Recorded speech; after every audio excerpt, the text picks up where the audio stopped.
Good evening, everyone. I hope you've all had a good day, and we thank the Lord that we are gathered here again virtually, and I hope we'll learn a few things again from each other. I learned a lot from the questions that are asked and the comments that are made. So let's keep those coming.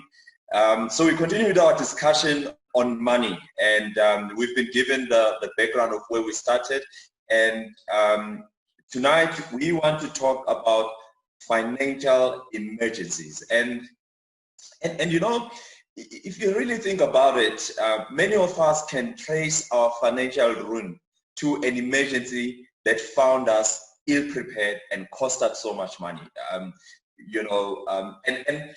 maybe let's start here, as we always do. I want to start with our memory text. What verses will we be focusing on tonight? And remember, every time we start with a verse which demonstrates that the Bible supports this kind of thinking, this kind of discussion, but also it demonstrates that God has not left us without any instruction. And that is why we demonstrate this in the Bible. And of course, we apply the Bible, but we also apply common sense, where we take the Bible, what it has taught as a principle, and then apply it in our daily life so that it becomes practical. The Bible, if you read, and I love this in my language, right? My Zulu language, and Proverbs, Proverbs chapter 6, verse 6 to 8. It says, "Go to an end, O sluggard." Now, of course, English sounds so sweet. I mean, "O sluggard" really sounds sweet. In Zulu, you know that ndini, man, it hits you. You know, and here's the thing about the ant. The ant knows that it's not going to be summer all year long. It understands that winter is coming, and we don't mean Game of Thrones, but winter, the season. And it understands that winter is coming, and therefore during summer, the ant will go and collect enough food for winter, because it knows that in winter it may be difficult to go out. And this is the verse that we want to base this thinking around planning for emergencies on, which really says that while there's summer in your finances, I keep doing this, I'm so sorry. Let me put on the alarm. While there is summer in your financial life, while you have a job, while the business is thriving, you must remember that winter is coming. It's not going to be summer all year long. And unfortunately, we might not know when winter is coming, but definitely we know it's coming. And the ant, which is even smaller than our brains, does bigger things than some of us. That's why the Bible then says, ubone izindlela zayo, ethi ingenamlawuli, ingenambusi, ikulungisele ukudla kwayo ngesikhathi sehlobo ukuze ingalambi ebusika. So that's the one verse that we'll look at. Another verse that we will focus on, and I'll touch on it much later. Again, it's found in Proverbs chapter 27, verse 12. And that's where we find our wisdom. The Bible says this. It says, "A prudent person foresees danger and takes precautions. And then a simpleton is donyampupu, is tupunga, is banga, smau, goes blindly and suffers the consequences." So these are the verses that we are basing our discussion on financial emergencies on. And maybe just to give a simple explanation on what financial emergencies are, so that we are on the same page. Financial emergencies are unexpected events that, when they take place, they cost you money. That's it. One, they are unexpected, but when they happen, they result in a cash outflow. And maybe that's the thing about emergencies. And one thing you must understand, of course, not all financial emergencies are expensive. If I'm driving a Tata Indica and I get a tire burst, replacing that tire is not as expensive as when I'm driving a Jeep Grand Cherokee 3.6 Overland, because now that tire burst can result into someone's salary in terms of replacing the tire. So not all emergencies cost too much money, but financial emergencies lead into money. And of course, here's the thing about financial emergencies that really messes us up. And remember what I said. I said financial emergencies are unexpected events that cost money. So the issue is not only that they cost money, but also the fact that they are unexpected. And the thing with financial emergencies, you'll agree with this, I'm sure, is that by their definition and by their nature, emergencies happen when you don't expect them. But also they have the worst of timing. I mean, the person when they die, you need to pay for their funeral. They don't die on the 25th. They die on the 7th. And you last got paid on the 25th. The emergencies have the worst of timing. Your car gets into an accident just when you canceled insurance and you said, "Hi man, who needs insurance? I mean, I'm having an accident for 5 years." And then boom, it happens. It happened to me, by the way. Some of these things we teach them by experience. Right. So they have the worst of timing. And that's the one thing that I want us to mark about financial emergencies. And because they have the worst of timing, they can really lead us into debt. They can really erode our wealth. And therefore we must talk about them. And the problem with emergencies is that if they find you unprepared, if a financial emergency happens and you are not prepared financially, it doesn't only cause a lot of stress, but it also can lead you to a lot of debt. And we've already learned that any debt that doesn't buy you assets that generate income is a debt that steals away from your wealth. So emergencies that find us unprepared can erode our wealth. And therefore, if we are having a discussion with people who are interested in building their wealth, perhaps they should be interested in discussing about how do I prepare and how do I deal with financial emergencies. Now, of course, the truth is you may not, and let's agree that by their nature, because you can't predict when the emergency will happen, it's very difficult to predict the timing thereof. And I'll agree with that. That it's very hard to say, accident when. It's very hard to predict when is someone going to pass away. But while we cannot predict the time, we can predict that winter will come. While I may not predict that when will I lose a job, but if I look at how things are happening in the world, if I look at the economy, I can predict that, you know what, this kind of economy can lead to job losses. I can predict that this kind of economy can lead to my tenants not being able to pay me rent. This kind of economy can lead to the fact that I have a building, and it's possible that I might not find a tenant for 3 months. It's an emergency. I don't know when it will happen, but I know that it is likely to happen given that emergency. And that's what I want us to talk about. Of course, while I may not be able to predict the timing, but at least I can predict the things that can go wrong in my life, right? So let's think about the things that could go wrong in our life. And again, we don't want to be paranoid, and that's what I want to talk about also when it comes to emergencies. Now, I must state up front that the topic of financial emergencies, it is so broad that it is impossible to do justice to it in 45 minutes. But we will create enough awareness for you to actually know that they have an impact on your wealth and you must do something about it. And I will share some of the options that you will follow, but I'll ask you to go deeper, but we'll create awareness. Now, what could go wrong? Of course, you don't want to start thinking everything will go wrong. So it depends. If you have some property, then you know that there are things that can go wrong. If I have a car, it can be involved in an accident. If I have a house, there can be a fire, there can be theft, so if I own things can go wrong. They can be destroyed, they can be lost, they can be damaged. Those are the things, and those damages can cost me money. If I'm in a relationship, there can be relationship emergencies, by the way. I'm not talking about being depressed and going to shopping therapy. Maybe you must have a fund for that if that's how you will respond to being dumped. But for example, whenever we get married, we are also, depending on how we've structured our marriage, we are also marrying other people's financial problems. Someone who is swimming in debt, we are also then marrying their debt if I'm marrying in community of property. So emergencies can arise simply because of the relationships that we have. The emergencies can arise simply because of business relationships that we have. So those are the type of things of emergencies that can happen. If I'm in a relationship and we are married, remember, most of the times when we are married, we are sharing expenses. And then my spouse could die and the expenses don't die. That's a financial emergency. I've got a spouse who has died, but my expenses have not died. That's a financial emergency that come out of relationship. You can have emergencies around income. emergencies that threaten your income, that threaten your ability to make income.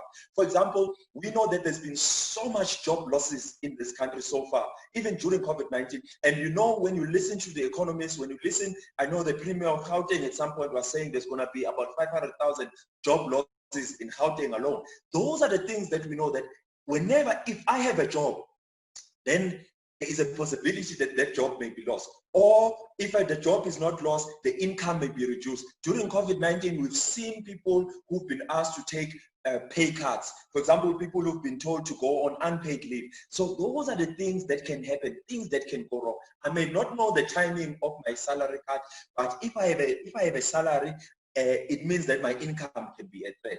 We can have emergencies that have to do with our health. For example, I may be disabled. You know, and remember, the disability can happen even when I'm very careful. I can be very careful and still be involved in an accident and be so disabled that it is difficult for me to continue with the type of job I used to have. Now that disability has threatened my income.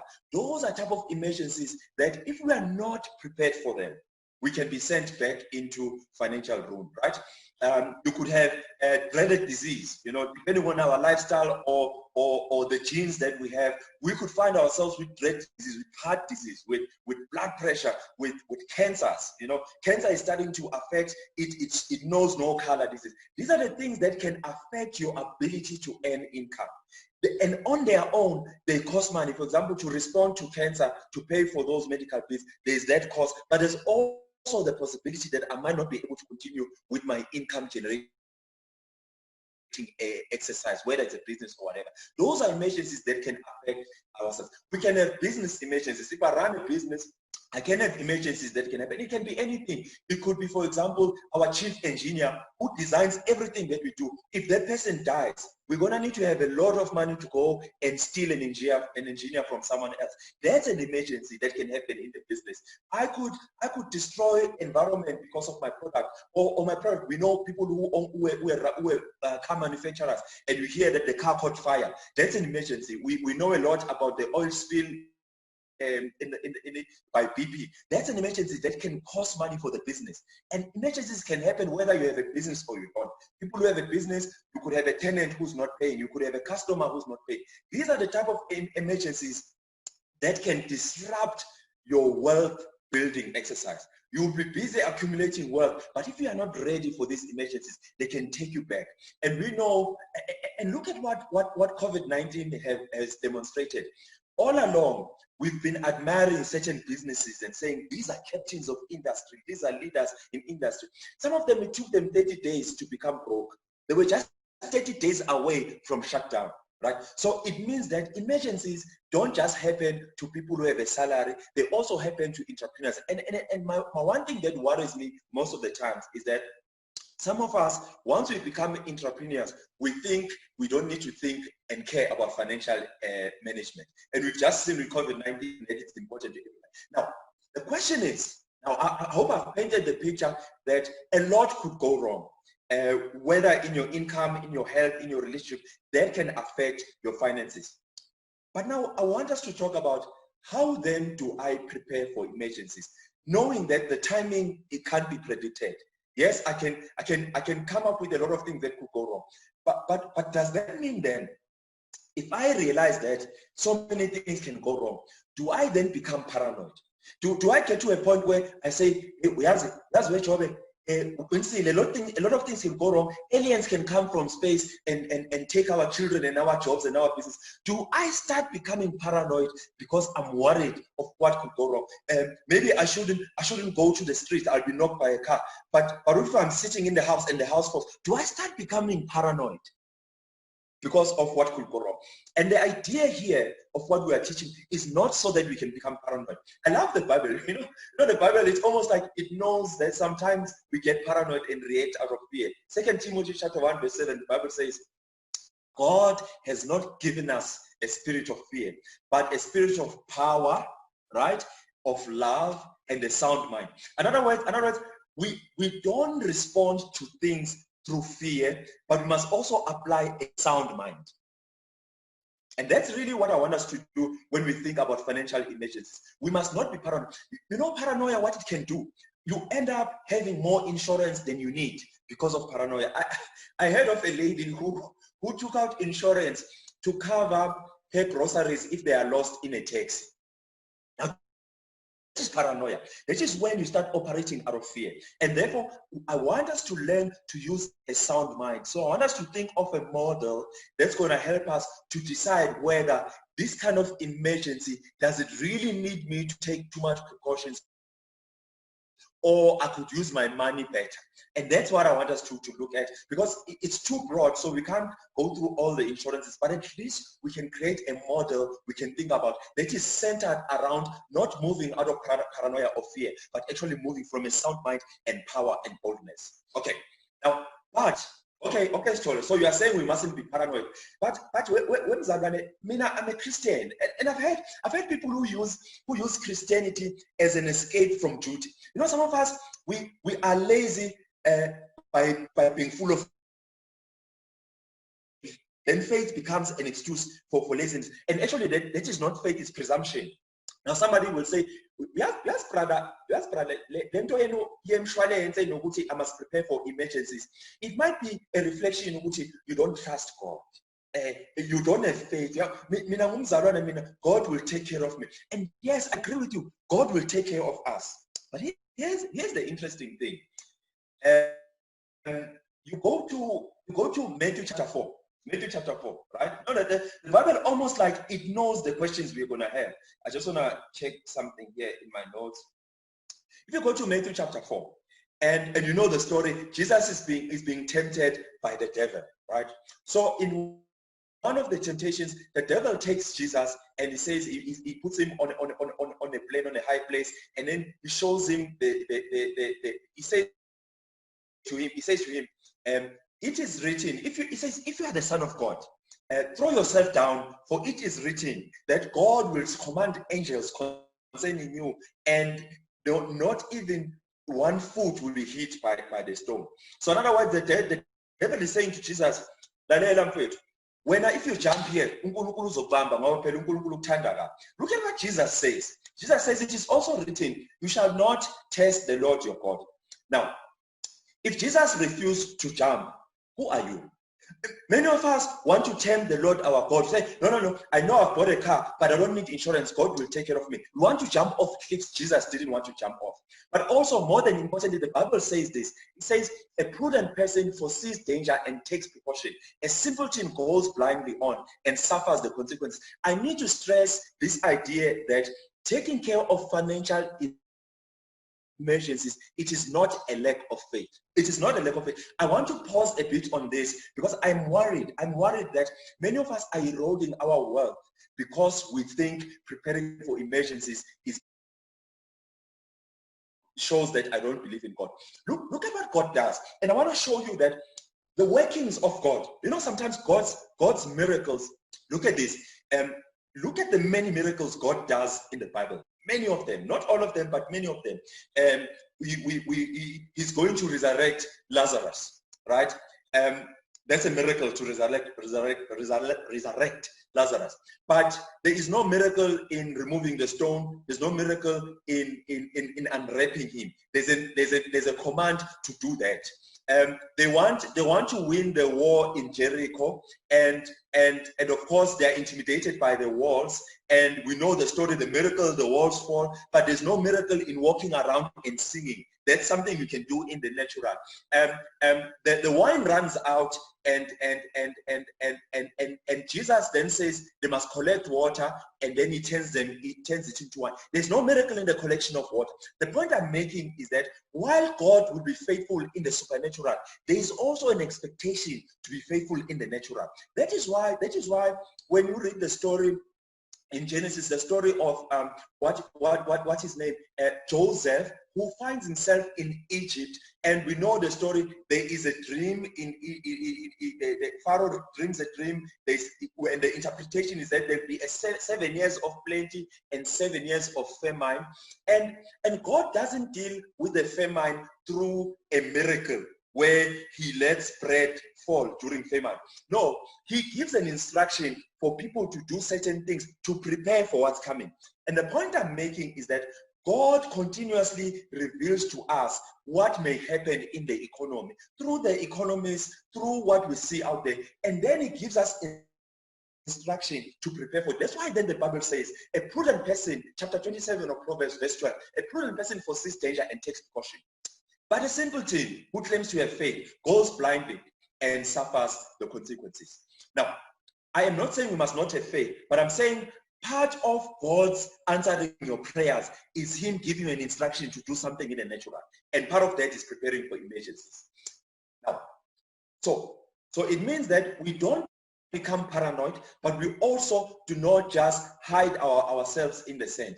We need to balance between likelihood and impact. In other words, I do not need to spend my money responding on everything that could go wrong. I must work out on whether, is it likely that this thing will go wrong? Yes, it will go wrong. But what will be the financial impact of it when it goes wrong? Because not everything needs to be insured. Otherwise, you end up overpaying in your insurance. So let's look at that idea. For example, yes, light bulbs can get finished in a home. Do I need to go and take out insurance for replacing light bulbs? No, to replace the light bulb might cost me R2. That I don't need insurance for. So I'm balancing likelihood with financial impact. Yes, the likelihood of a light bulb going is high, but the financial impact of replacing a light bulb is so small, I don't need to go and pay insurance premiums for that. And this is where you do what Paul says in the book of Timothy, that you do not respond out of fear, but you use a sound mind. And that's what I want to talk about on that. Yes, there is a risk that if I go bungee jumping, the rope may break and then I will die. And then if I die, then my family is left destitute. But what's the likelihood of me dying from bungee jumping? How? I don't bungee jump. So the likelihood is zero. I don't need to be going around finding insurance for dying when I'm bungee jumping. I don't bungee jump. So the likelihood is zero because I don't do it. Right? So that's the thing where you don't, because every day you're gonna have someone calling you, selling you insurance, and then everyone who's selling something, they make you feel like you need it. And they create this paranoia and they say,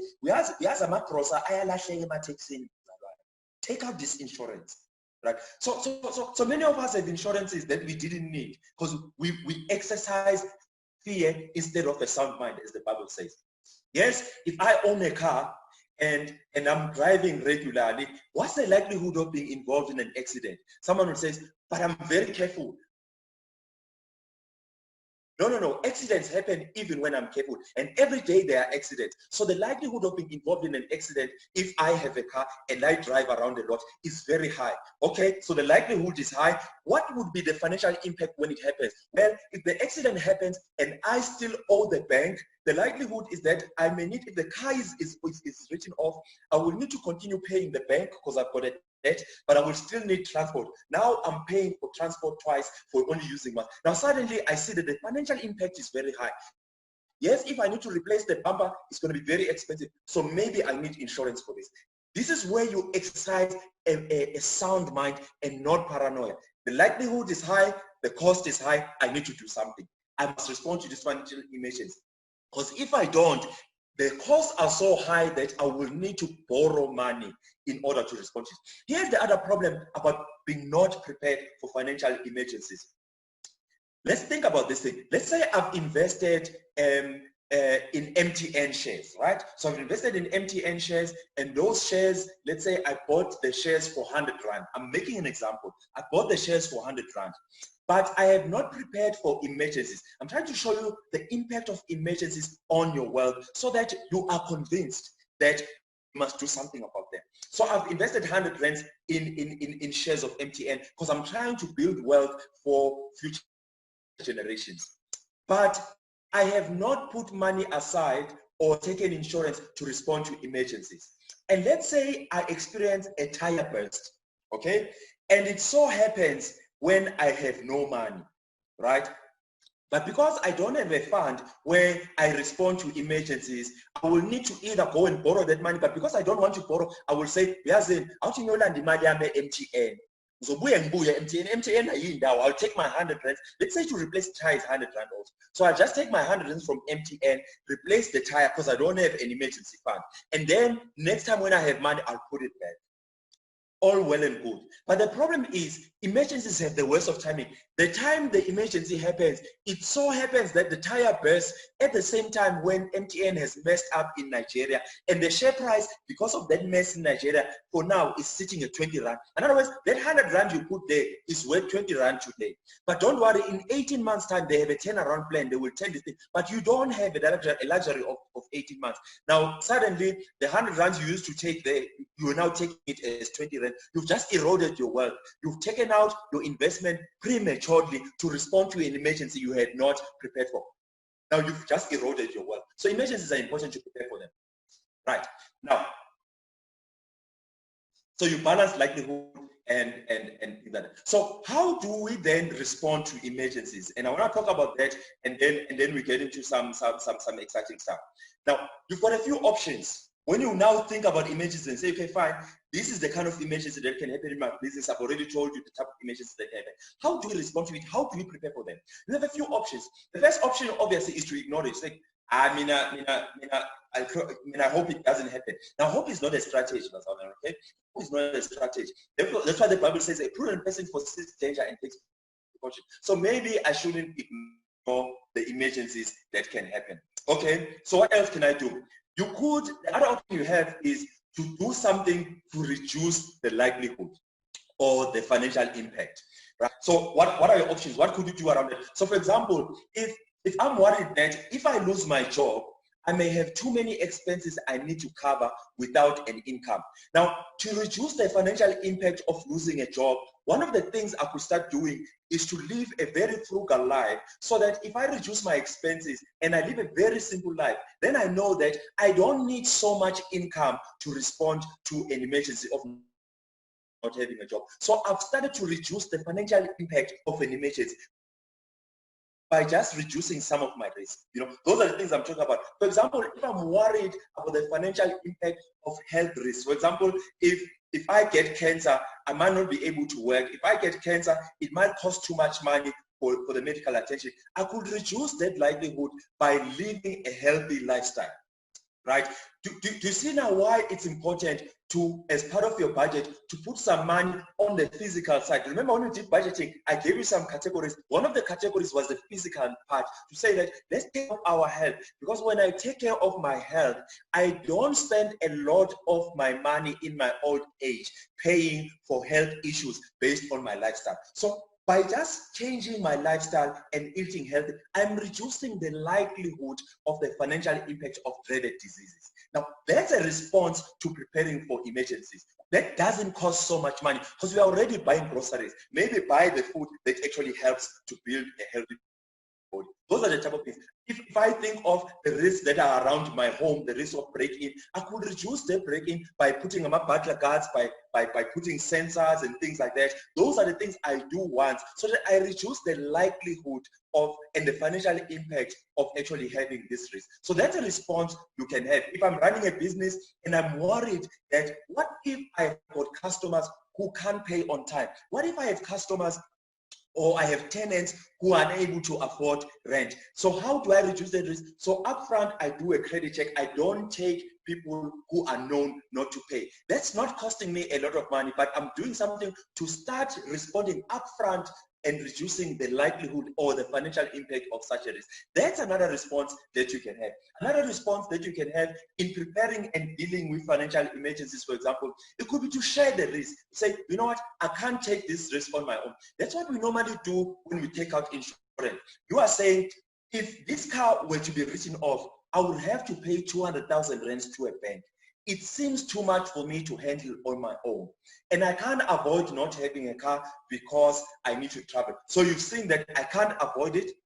I can't reduce the thing of using a car. So therefore, I'm going to share this risk with an insurance company. That is why, for example, when you take out insurance for a car, the insurance company will pay a portion and then you have an excess. So instead of covering 200,000 rands, you are going to cover just 2,500. But obviously, it's an exchange of premiums. That's a response to dealing with financial emergencies. So I will then share that and then I'll pay excess.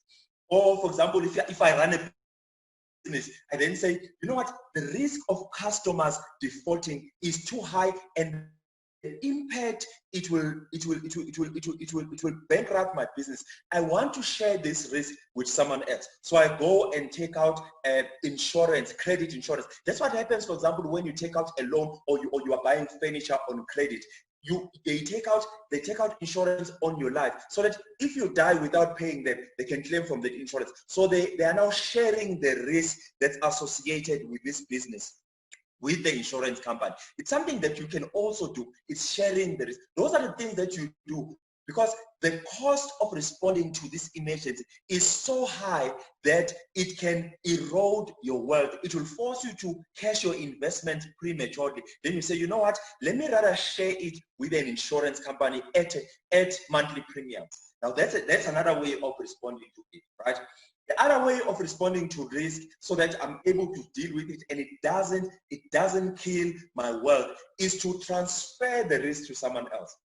Let me give you an example. If I know, for example, that if I were to get disabled, and it's possible to get disabled, because if I'm driving, if I'm on the road all the time, if I'm in a taxi all the time trying to go to work, I am not in control of what other drivers are doing. So the risk of being disabled is very high, and the type of job that I do cannot be done by someone on a wheelchair. So it impacts on my ability to generate income. And this risk is so high, because when I no longer have income, I won't be able to afford my life and afford my dependents. So I want to transfer this risk that comes with being disabled to someone else. So I go and take out disability insurance. Or for example, I say, you know what, I have such a big family that depends on me. I've got small children who depend on me, who need to be paid for good school, to be taken to good schools. I've got extended families who depend on me. I've got a bond. I've got all these things that if I were to die, my spouse and my children will be in so much trouble. And remember, when you are dead, right? So you can't be there to take care of that risk. So I take this risk and I transfer it to someone who will be alive at that point. And I transfer it through a life insurance, which will pay a sum of money. And when I transfer it, I don't have to pay excess. Those are the things that I can do to actually respond to. Another option of dealing with financial emergencies is to actually avoid things that can lead to financial emergencies. It's not always easy to do that. So for example, if I'm worried that the rope will break and I will die when I'm bungee jumping, I don't do extreme sport. I just avoid it. Those are the type of things we do. If I'm worried that the spouse I'm about to marry, and I must say this, that this idea that when we're about to marry, we only talk to a pastor who is telling us we are one, and we don't go and talk to either a pastor who has financial planning training or to a financial planner. We get ourselves into a lot of problems. We mix up the spirituality of marriage with the legal contract of marriage. We mix up the combination of souls with the combination of properties and liabilities, and we think they're the same thing. They are not.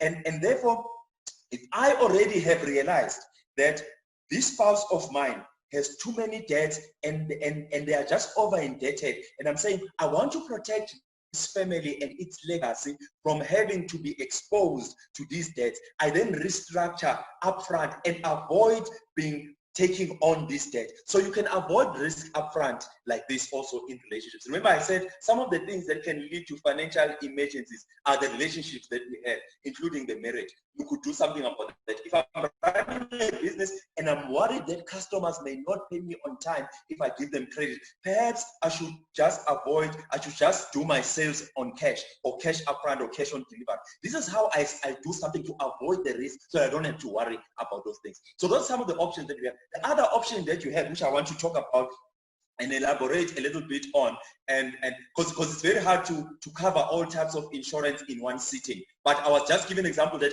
insurance is one of the ways of dealing and preparing for financial emergencies, so that they don't cause you to get into debt or cause you to cash your investment prematurely. The last option that I want to talk about when it comes to preparing for financial emergencies, some emergencies you may decide, you know what, I don't need to insure this, I don't need to transfer it, I don't need to avoid it. I can actually take on this risk. I can absorb this risk and retain it and save for it myself. Where I save for this risk, so that when it happens, I just take from my emergency fund. I'm not transferring to somebody else. That's another way of doing it. This is where you build an emergency fund. And I want to talk a little bit about the emergency fund and just show you, because the idea, now the question is, what do I build an emergency fund for? How do I build it? How much is enough? So I want us to talk about that. And maybe before we do that, let me just say a few things about insurance, and then we get into how do I build an emergency fund. Insurance is so broad that you will need a session for each type of insurance, but I'm just creating awareness here. So why do people need insurance? And I want to make it clear why it's important for those who are interested in building what. Why is insurance important, right? So the reason why insurance is important, sometimes if you are in debt, your lender will insist on insurance. So if I go and buy a house and I take a bond, the lender is worried that if this person dies or this property burns, then how am I going to get my money back? So they insist that you prove that you have insurance before they approve or before the loan agreement starts. So sometimes we get into insurance simply because someone has insisted. I've seen people who go and take out insurance upfront because the bank has insisted on it, and as soon as their debt is approved, they go and cancel the insurance. You know, I don't think it's very ill-advised. Also, it's very dishonest. But of course, the other reason why you need insurance is that very few of us are able to have the exact cash that's needed to respond to it. So, for example, if I say I'm not taking insurance, but I've taken out a loan for a car, and I'm saying that I am going to finance the loan. I'm going to finance, if something happens to this car or this house, I will finance it myself. I don't need insurance. If, for example, I needed to save, if I save 1,000 rands a month, to get to 1 million rands, it will take me 22 years. But let's say I bought a house for 1 million. And I'm saying I don't need insurance, I'm going to cover it with my savings. It's going to take me 22 years if I'm saving 1,000 rands a month to actually get to that million. After 22 years, I'm done with the bond. Right? So it might be too expensive to build an emergency fund yourself for some of the bigger items. That's why you may need insurance to assist you with that. But also, we need insurance because we are not in control. I'm not in control what happens when I'm driving. I'm not in control what happens when there are attacks. Now, you also need insurance because emergencies can take you back into financial ruin. I've already said that. And insurance really works like this. You transfer the risk to an insurance company and you pay them premiums. It's as simple as that. And you've got different types of insurance, right? You've got long-term insurance, which really is like your disability, your life cover, health policies, and things like that. You also have short-term and things like that. Now, I want to just show you a quick example of the importance. Let's take life cover, for example, because I really want to show you how also taking insurance is part of taking care of your family. Let's take this family, for example. There is Jamal, it's Tyrone and what's her name? Tyrone and Janet, right? So they are married. Maybe they're married in communal property. It really doesn't matter for this example. They've got 2 children, Jamal, who's 5, and Tamara, who is 2, right? Tyrone, the husband, earns 20,000 rands. Janet earns 32,000. So together they have 52,000. Their expenses for the family are about 51,000. So because they are still married, they are both alive, they are able to share these expenses and afford a very nice, comfortable life. They've got nice cars, both of them.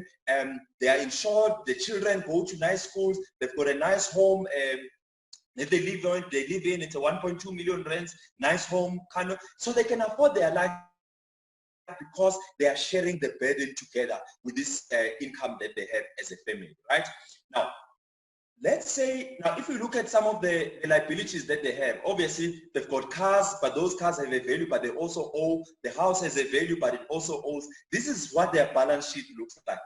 And of course, because they are employed at work, they've got retirement fund at work. And remember, the retirement fund, if I die, it will pay out something. So for Tyrone, if she were to die, at work, they will pay 500,000. Janet, if she dies, they will pay 750,000. So this is what they have. Now, what if Janet were to die? Remember, while Janet is alive, they can afford their life because there's 2 salaries and it's 52,000 rands, which covers it. But if Janet were to die and this chap is left alone to take care of the family alone with just 20,000 rands, he will be in the red 17,500 every month because he won't afford this life alone. Sometimes during funerals, the spouse is not crying just because you are dead. The spouse is crying because of the financial mess you've left them in. So this is the life they have. Now suddenly this chap will be forced now Tyrone will be forced to take children out of the school they are in and disrupt the whole life for the children, or he'll be forced to go and marry rich, or he'll be forced to get into debt. But if they had life cover, right? And also look at this, the future of the children, it's a mess because the one child, for them to actually get schooling from primary school up to tertiary, each child is going to need about 1 point something million. One day we must talk about the cost of education. Maybe we'll talk about it tomorrow, right? So in other words, because the wife is no longer there, even the future of these children is bleak because he can't afford the life that they had, even the future life. Now, if they were to take life cover, that's what I want to talk about. Why life cover becomes important, right? If they were to take life cover, if the story was slightly different, let's say they decided that, you know what, we want to adjust our budget. Remember the art of budgeting, where we said that you need to look at the wants and needs and cut out the non-essentials so that you can create space for things that can help you build your wealth. So they went now and said, maybe let's change our cars to cheaper cars so that we can create space to contribute to a life cover so that we are able to take care of our families should an emergency happen. So they went and changed their lives. They also reduced their car insurance because they've got cheaper cars, etc. And they left some 1,800 available, and they took 1,000 rand, they contributed to Tyrone's life cover, and they took 800 rand and contributed to Janet's life cover. Look at this life now. Now the life is different. If Janet were to die, but the story is different, and then the life cover pays out some money, right? Look at what happens.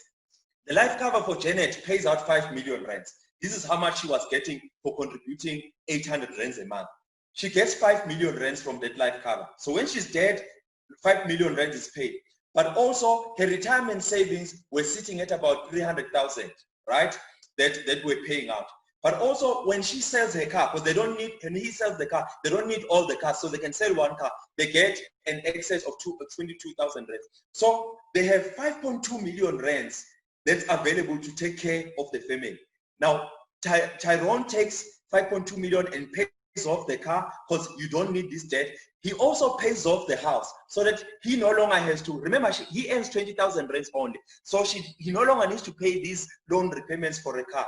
He also pays the school fees for the children cash the year Janet died. So now he's left with how much? 3.9 million rands. He takes this 3.9 million rands and goes and invests it. We'll talk about investments tomorrow. He goes and invests it somewhere where he is earning 10% every year. So he takes the 3.9 million rands. The interest that they earn is 314,000 every year. They take 314,000 every year. They pay off the education cash for the children. They have a nice holiday every year for 40,000. They pay for the hobbies of the children, golf or whatever they do. Do you see that their life is still undisrupted because they've used this thing? Look at what's happening. Every year they are living off the interest that is earned from the capital. The capital remains as it is. Every year, 16 years later, they still have 4.7 million rands. They have not even touched the money that they left, simply because they took care of financial emergencies. Their life turns out differently. This family, these children have a brighter future because of that. I'm trying to show you how important it is to take care of emergencies. Right. So let me skip all of this and then get into the last portion. I've got 10 minutes. I just want to talk about how do I build an emergency fund. Remember, I said that you might insure for some emergencies, but other emergencies you may decide, you know what, I will retain this. I will finance it with my own money. So I'm going to save for that. What kind of emergencies are those that you will normally finance with your own money and build an emergency fund? So let's talk a little bit about that. It will be things that are too expensive to insure. Okay, so there are things that they just don't make financial sense to insure them. So maybe I should save money for myself and put money aside. Those are the things you will do. And for example, another one is if I lose a job, there's very few companies that will give you insurance for losing a job, because that would be very expensive. Yes, I agree that if I lose a job and I have some debt, and remember, losing a job is such an easy thing. I mean, last year, I think there were over 500,000 jobs that were lost. In fact, last year, it was almost like every month there were retrenchments, big retrenchments. And this year is going to be a bloodbath, right? Of course, in our country, we've got UIF, which is unemployment insurance fund, which really tries and covers if I'm unemployed. But the problem with UIF, it also takes too long, but also it doesn't pay you exactly what you were earning. And it also doesn't pay you forever. I think they pay up to 12 or 4 months, depending on how much your employer was contributing. And remember, some employers, they're not contributing to UIF, so you might not qualify for them. But also other options. Now I'm talking about what are your options when you lose a job, so I can show you why it's important to build an emergency fund. Other options, if let's say I had debt, I had maybe furniture account, I had a bond, it's possible that the lender and the bank may have taken insurance on my life, and part of that insurance says that if I lose my job, if I get retrenched, we can claim from the insurance for maybe 6 to 12 months. So that for those 6 to 12 months, the insurance pays the installments on my behalf. But remember, not all of us have debts. Not everything in your life is covered by debt and it has insurance. So that might not be enough. That's why you need some funds that you can put aside so that when I lose a job, I don't become desperate and get into debt. The other thing you could do when you lose a job is start selling the things that you have. But sometimes if you are selling under pressure, you might not even get the best price. But also the timing might be wrong. Right now, if you have to sell a house, the economy is so bad, you might not even get the best price, or you might not even get buyers for the house. That's why it's important to have an emergency fund, because many of our responses are not going to be fast enough. But also, if you think that, no, if I lose a job, I'll just sell a house. Have you seen that these days, if the economy is tough, some houses stay with a for sale sign for 12 months. You don't have 12 months to wait for a house to be sold. So if you have an emergency fund, you can live on your emergency funds while you are still waiting for the house to be sold, so that you don't take the first price you are given and short sell yourself. Some of us want to cash our pension too quickly. Of course, if you are retrenched, you have an option of cashing your pension, which is the retirement money that's supposed to be paying when you are in retirement. But I always say that don't be too quick to cash your pension, because when you cash your pension, you are borrowing from your future, number one. Number two, you may cash your pension and be taxed heavily, and then 2 months later, you find a job, right? And you know what happens when you get a lump sum. Remember what we learned on Monday about our mindset. When we get a lump sum, we get so crazy because we don't think of lump sums the same way we think of the money that comes in on a monthly basis. So it's not a good option. I am not saying don't cash your pension, because if you've got nothing else, of course, and you don't find a job within a short space of time, of course you end up having to cash your pension, because why should you get into debt now when you have money there? But I would rather leave it as last resort. I would rather say go and put your money of pension into a preservation fund and live off your emergencies while you are finding a job. And of course, if you don't find a job, give yourself about 6 weeks to go and cash from the preservation fund. The preservation fund, they allow you to cash your pension only once on the preservation. Preservation is, instead of cashing your pension, you say let them transfer it where it's going to be preserved, right? So obviously, if you lose your job, your emergency fund really helps you a lot, right? So if I lose a job, the first thing I must do is to see for all my debt, can I go to my bank and my lenders and see if there was insurance on those debts, and see if they can cover my installments while I'm looking for a job. 6 to 12 months sometimes. It can alleviate some pressure, right? Of course, I can go to insurance, but also we must exercise our rights when we are being retrenched, where we sit down during consultation and see if there are any alternative jobs that can be given to us. Those are the things that you can do. I've seen people who, when they are getting retrenched, during consultation, when they start saying, you know what, I could do a job that pays a little bit less, because that helps to cushion you a little bit. Of course, if you find another job, you can leave that job. It's better than nothing. You know, they'll never force you to say, okay, we can give you this job, but sign here that you'll never go find another job. That's not constitutional. They're not going to do that to you. Right? So let me, okay, I don't have time to go. I was going to go through an example so I can show you how somebody did this thing of building emergency fund, but I don't think I have enough time. Maybe, can I take 5 minutes through this example? Because I think it's very important. I love how Jesus taught. I am not Jesus, but I love how he taught. He used parables. So I'm not Jesus, but I'm learning from him, right? Now, let's look at Tom Zodwa. Zodwa Wenkosi, not Zodwa Abantu. This is my wife, but she agreed that we can call her Tom Zodwa for today.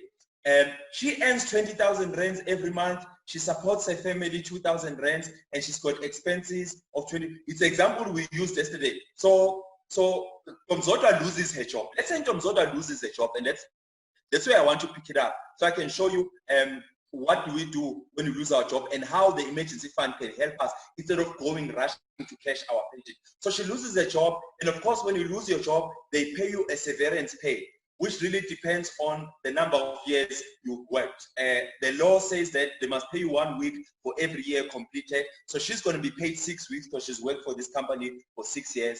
And also, she had 13 days that were remaining on her leave, so she's going to be paid off her leave. And of course, she's going to get her notice pay. So when she gets a change, she's going to get 45,000 rands, right? What does she do with this 45,000 rands? She says, okay, fine. Let me first cut my costs. Remember, we've learned around budgeting that if I've labeled my things as essential and non-essential wants and needs, I then go and cut those things. So she goes and cuts the things she no longer needs now that she's no longer having a job. So for example, she doesn't need now to carry lunch at work because she's got no job. She no longer needs to have as many toiletries. I mean, she doesn't need to go overboard. We've tried it obviously during lockdown to be basic even with our hair, and we know we can do that. So she can do that. She doesn't need to spend so much on fuel because she's not waking up, going to a job every day, but she still travel to go for interviews, so she still has some.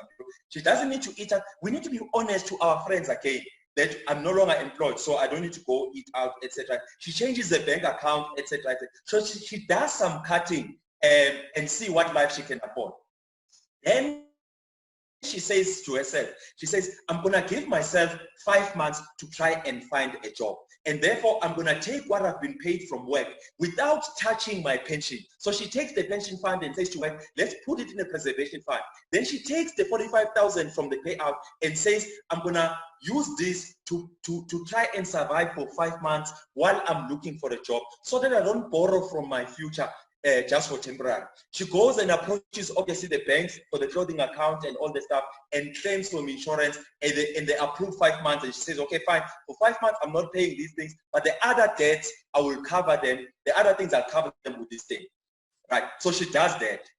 And of course, let's say after 4 months she realizes she's not finding a job. She then notifies the pension fund and says, guys, I'm going to need to tap into my pension because my preserved pension, because I'm not finding a job. She has no choice, she has to do that. So she gets her pension, and the pension comes in, and she's not taxed, and she uses the pension. She says, I'm going to settle all my debts and I'm going to move back home. So she takes the preservation money and she counts how much expenses I'm going to need for 18 months. Remember, if you don't plan for lump sums, your brain is going to think you have too much money, and therefore you must do something around it. So those are the things she does. So she lists all the expenses that she would need for 18 months. She realizes she must go back home and go stay at home. Here's the other thing. As Black people, just talking to Black people now, we were taught that we must build our back rooms at home. So that we can go back home. She built back home, she was able to go back home. And that's why she was able to go back home and manage her life for 18 months. She works out how much she will need to survive for 12 months. And that's the thing, even when you get a payout, please plan it the way you've been planning for your money on a month-to-month basis.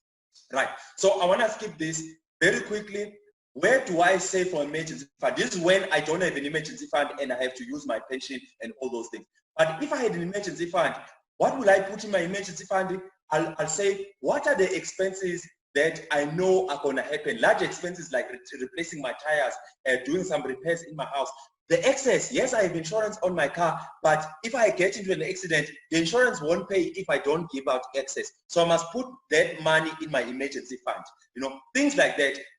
If I erode my medical savings, I need to pay for my pocket. If I didn't take out gap cover, I must put that money in my savings. But also, we must put out money for 6 months. You know what they say? They say between 3 and 6 months of monthly expenses, in addition to these once-off expenses that I've spoken about. That's how much I should be putting in my emergency fund, right? Okay, so I'm gonna skip all of this. Because it's not gonna help her. So she's worked out. Let me see if I can do that. So she's worked out that if she were to build an emergency fund for 4 months, so she agreed that I just want 4 months. I will need 85,000 rand to afford my expenses for 4 months and then afford these once-off things like changing tires and repairs. She's worked out that she's going to need 85,000 rand in her emergency fund. How do you build an emergency fund? Remember, when an emergency happens, you need your money quite soon. So you don't invest your money where it's going to take long to get that money. But you also don't put it under the mattress where every time you break a nail, you think it's an emergency, then you go and access that money. It mustn't be so easy to access it, but it mustn't be so difficult to access it that the emergency gets you broke while you are still trying to get your money. So you don't want to put it where it's so hard to access. But also you put it in a place where inflation doesn't kill your emergencies, your affordability. So, for example, you put it in places like the notice account. So if you go to your bank, for example, they'll have a 14-day notice account, 21 days notice account. Remember, it mustn't be too easy that you make everything in emergency. So 7 days give you enough time to think about it. So you put it in places like that, because remember, you are just making it accessible, right? So for example, if she wanted to save this money for 12 months, she would need to put out 7,000 rands a month so that she can have 85,000 rands. So again, because we don't have so much money readily available, it can take some time to build an emergency fund. So maybe you could take 5 years to build an emergency fund and you save about 1,000 per month. But you must build an emergency fund, because if you don't build an emergency fund, you're going to be in serious trouble. That's why I always say that sometimes when you get a bonus, take a portion of that bonus and throw it into an emergency fund so that you fast track the building of an emergency fund. I'm going to stop here because I think we've run out of time, but I think you get the idea. I think the others we can discuss tomorrow. But the point I was making is that if we don't prepare for financial emergencies, we will erode our wealth and we'll find ourselves getting into debt or cashing our investments too prematurely. And therefore, if you build an emergency fund, you actually secure your wealth. And I've read some verses to show you that even the Bible tells you that hope is not a strategy. God bless you. Amen. And sorry for taking too much time.